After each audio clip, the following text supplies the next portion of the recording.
What's going on, y'all? That boy Gam back in the building, tapping in with y'all one more time. I just wanted to take a minute to address one of the issues and the questions that I get the most about Turo.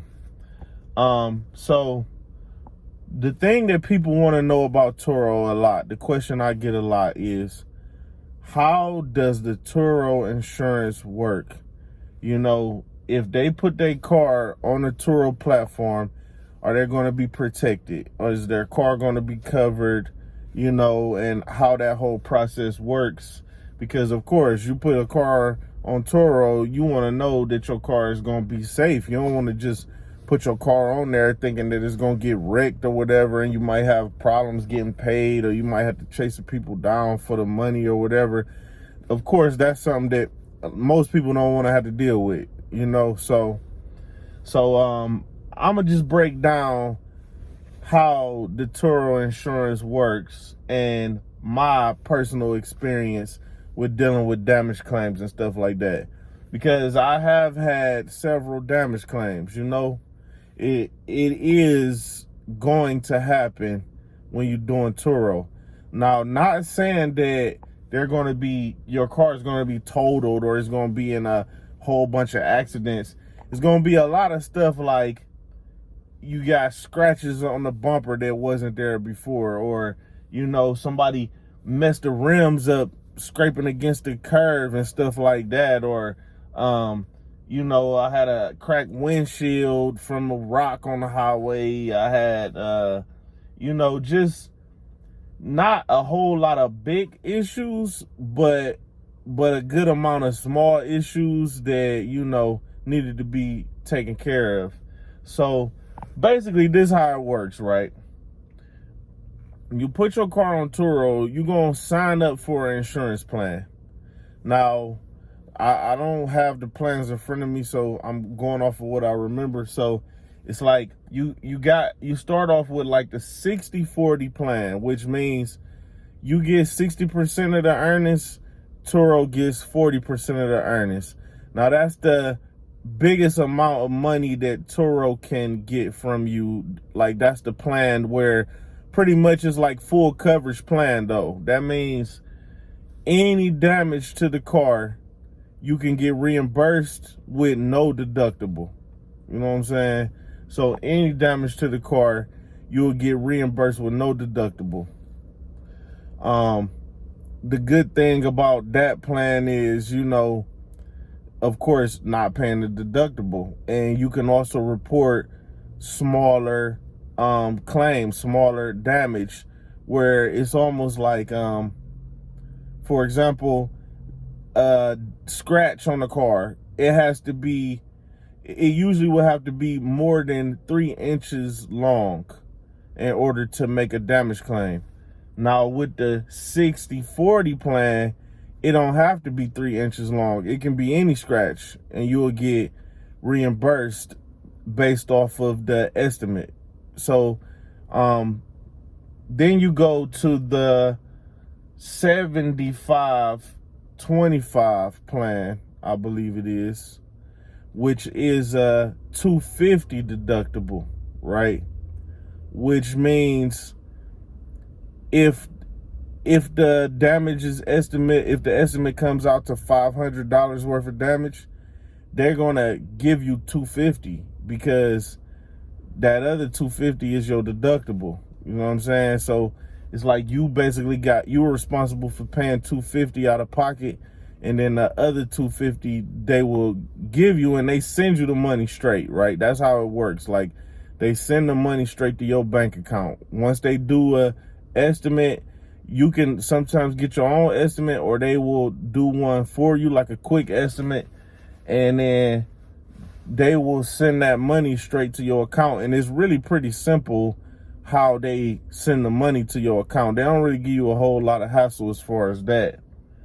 Now, with that plan, if a scratch is smaller than 3 inches, then you won't get paid for it and stuff like that. Or let's say, for example, if the damage is less than $250, say the damage to your car is $200 worth of damage, that means you pretty much not gonna get paid. Like Turo not even gonna take on that claim because you got $250 deductible. Your damage was only $200. But if that kind of situation, right, you have the option to go straight through the customer, which would be better if you got a deductible and the damage is, let's say the damage was $200, you can go straight to the customer and say, okay, look, the estimate was $200 for this. Instead of going through insurance or going through your insurance, you can just send me a payment of $200. That way you could get paid. Now, sometimes customers say, I don't want to pay it, or I didn't do it, or I'm whatever. And then you will have to go through Turo, because Turo, they're going to see what happened and they're going to make them pay if you can prove that they caused the damage, right? So you got that plan. Then you got the 80, what is it? The 80/20, something like that, where you got like a $750 deductible. $750 deductible, right? Which wouldn't be good if your damage is under $750, because like I say, they're not going to even take on the claim. You can go through the customer and try to get that, but the customers sometimes don't want to pay you. So it's not guaranteed the customer will pay you that way. So with that though, of course, the benefit is you're getting 80% of your earnings, or 85%, 80 or 85, either one of those, right? You're getting more of your earnings every trip. And basically everything else is the same, like I explained with the 75/25 plan. Now, the highest plan you can have is 90/10, which you will be getting 90% of the money. Turo will be getting 10%. But with that plan, you will have a $2,500 deductible. $2,500, which pretty much means anything under that is not getting covered.